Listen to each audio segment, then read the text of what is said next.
Welcome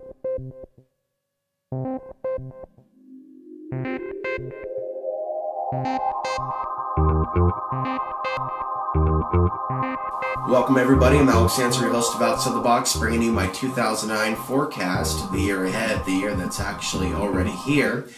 You've heard from Gerald Celente, you've heard from Jim Rogers, you've heard from Ron Paul warning about the overprinting of money at the Federal Reserve.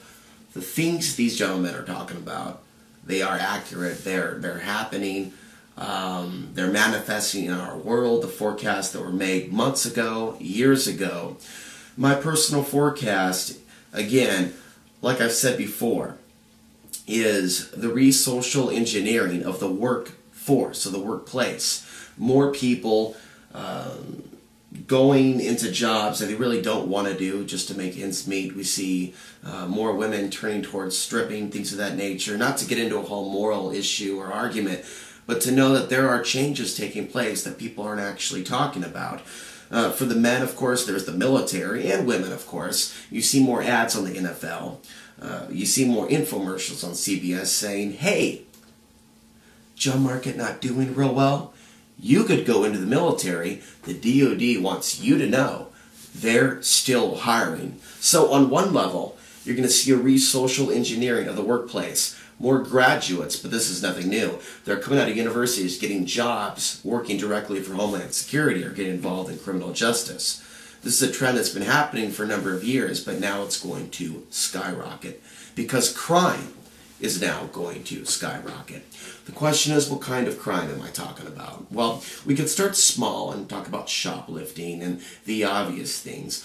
Home invasions gets a little creepier because there are a lot of guns in this country, and I'm not someone that wants to ban guns. I'm pointing out a realistic, futuristic reality that we're all walking into, so we have to be aware. And so that's one thing that's already on the radar. More bank bombings. We're seeing this already. My grandmother's branch in Woodburn was a place where a father and son allegedly placed a bomb that ended up killing 2 police officers. We're also seeing things in Aspen, Colorado as well, and New York City.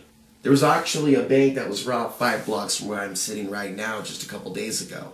So the reality is, one aspect of crime is theft of that nature, but if it gets real bad and we head towards a depression, women's safety is also going to be at jeopardy. So we're also talking about a reality where kidnappings go up, particularly of women, for financial reasons. And there's not a whole lot of people that have made that forecast, but I am, because it is something that happens when a country goes through a major economic decline, becomes overly decadent, things become less safe. And I want people to realize that in 2009, you're going to see more layoffs of police officers. They rely on the city to fund their operations, to sign their paychecks. And there's a lot of good cops out there that aren't a part of the police state, that aren't a fan of the Patriot Act, that could give a damn about George W. Bush, that actually became a cop to do something right. Those guys are the minority, but those are the guys that are part of the old generation, the one washing away. The new era of law enforcement is military, and that's the one that military policing, the concept of martial law, we're going to hear about it more and more. As crime goes up, police departments can't handle the new waves of multiple types of crimes, person-to-person crimes, thefts, all different types of things. So the call from the people will be to send in the military when the cops can't keep us safe.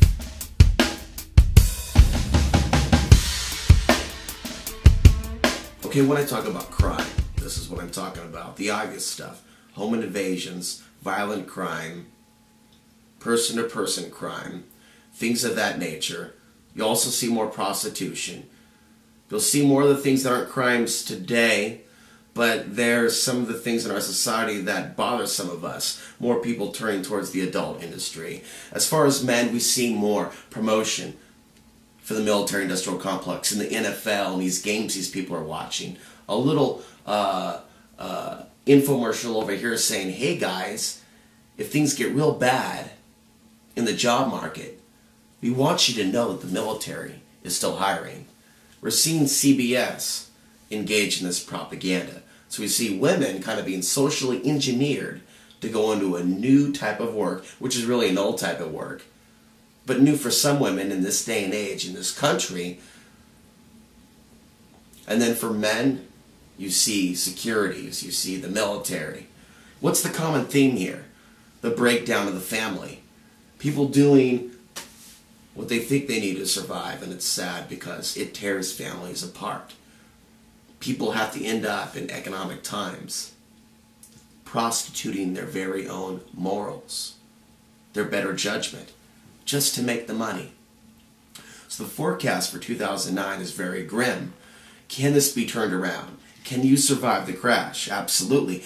We're only seeing the bad news. And it's important to talk about the bad news because we need to forecast the things ahead, the storm that's actually already here, and actually articulate the attack modes of the enemy.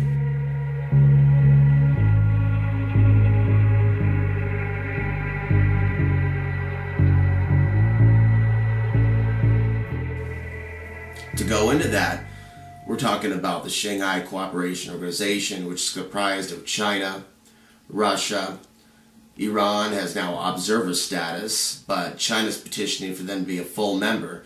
Pakistan, Tajikistan, and a whole host of other nations, including Pakistan, who's also a nation that has observer status. This is the new military alliance that's being built as the case against the United States and the Western nations increases as a result of the damage our leaders or misleaders have done over the last couple of years.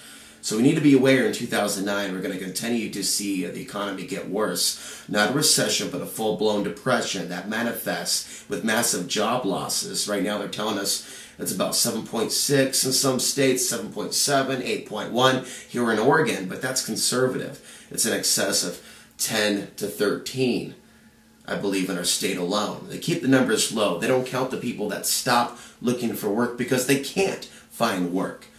So when people don't have money because they don't have jobs to pay for their rent, to pay for their food, and other things such as health care, you have angry people.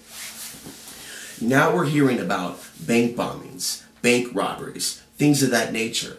We're going to see more of that happen because people feel that, well, the bankers are going to have all this money the taxpayers are going to pay for, and our kids as well, for these trillion-dollar bailouts.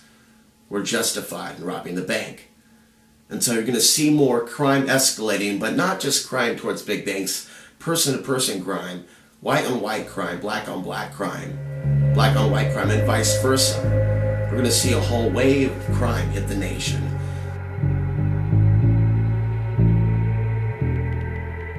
To get through 2009, 2010, 2011, and whatever comes after that, requires us to put aside some of that BS and deal with the reality that we are one. That we are affected by the things happening over there in the Middle East.